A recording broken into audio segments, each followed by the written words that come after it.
Bueno, Urola kostako ieslari ohiak era, eta ekainak 15ean hartu genuen erabakia Euskal Gatazkaren konponbidean urrats batzuk emateko ardura hartu genuen, eta urtebete pasatu ondorenean erabakia hartu dugu herrirako itzulera egitea. Izarren hautsa egun batean bilakatu zen bizigai. Bueno, gu bilok zauztarrak eraz, eta 81ean ihes egin behar izan genuen garai hortan errepresio egoeragatik.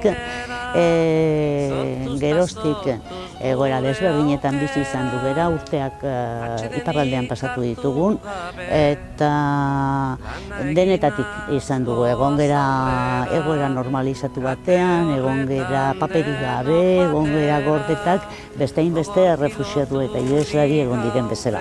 Kontutan eduki behar da, ez dakit, garela 300 inguru eta mundu guztian sakabanatuak gaude.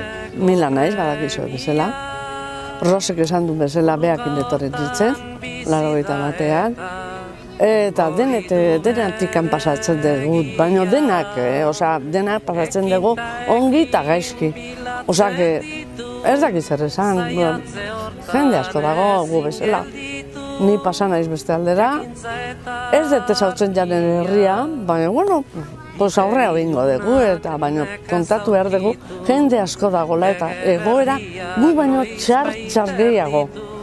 Ez dugu pentsatzen zenbat jende egongo dan eskutatuak, kanpoan, eta hortaz koratu inberkera, eta moitu inberkera.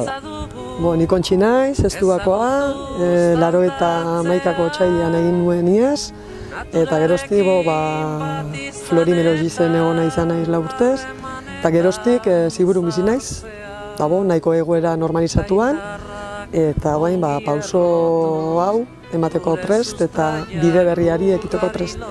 1987an eman nion ihesari, Venezuelan egin ditut 24 urte, eta azken 3 urte hauetan Urruñan bizi naiz. Itzulera dela eta ilusioz bizi dugu eta urduritasunez ere. Azken finean txanpon bereko bi aldea dira. Badakigu guk utzi genuen bezala ez dugula aurkituko herria, ez da jendea ere, gu ere aldatu gea, beraz, baina jakitun gea eta nire ustez bide berri bat irikitzen zaigu eta bide horri ekiteko prest. Ahaztu gabe, bide hori egin ezinik geldituko direnak, eta hori ere bidea prestatu behar diegula. Eta barruan daudenak ateatzen diren, eta soluzio bat eman ez, soluzio duin bat. Besteen sufrimentua gutxietzi gabe, eta azken finean hemen denok sufritu dugu, bai alde batekoa, bai bestekoak.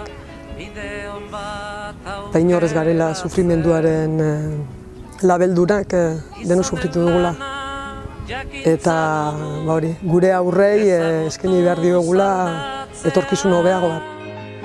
Naturarekin bat izan eta harremanetan sartzea, gu sortu ginen enbor beret.